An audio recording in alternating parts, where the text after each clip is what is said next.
நாங்களோட லக்ஷ்மி, நீங்கள் பார்த்துருக்காது 0 லக்ஷ்மி. இது நேற்றைய அப்டேட் நினைக்கிறேன். ஸோ 17 மணி நேரத்துக்கு பிறகு பேசுகிறேன்.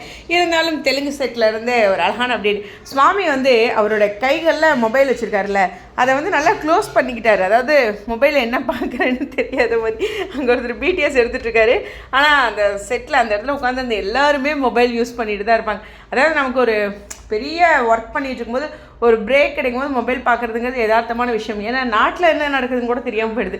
ஒரு 5 மணி நேரம் 6 மணி நேரம் மொபைல் பார்க்கலன்னா என்ன நடக்குதுன்னே தெரியாத ஆகிடுது. ஒரு நியூஸ் அப்டேட் எல்லாமே வேணும் இல்லையா? ஸோ அந்தளவுக்கு இருக்குது. ஸோ அழகான ஒரு பிடிஎஸ் செட்டில் இருந்து. ஆனால் உண்மையுமே அந்த சைடு வந்து அந்த பாய்ஸ் ஒரு 2-3 பேர் நல்லா ஜாலியாக இருப்பாங்க போல், பார்க்கும்போதே தெரியுது. அது அவங்களுக்குள்ள ஒரு கேங் நல்லா ஃபார்ம் ஆகிருக்கு அப்படிங்கிறது தெரியுது.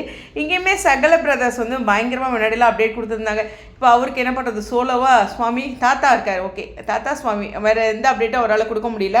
ஸோ அது ஒன்று தான். பட் இருந்தாலும் குட்டி காவேரி கூட இந்த தடவை ஷூட்டிங் ஆரம்பிச்சோடனே கொடுத்துடணும் அப்படிங்கிற ஒரு விஷயம் தான். இயர்லியராக ஷூட்டிங் ஆரம்பிக்கிறதுக்கு ஹைலி சான்சஸ் இருக்குது இந்த முறை.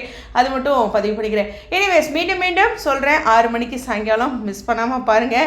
அதே மாதிரியே ஓட்டிங் போட்டுகிட்டே இருக்கேன் அந்த பக்கம். Okay, stadium.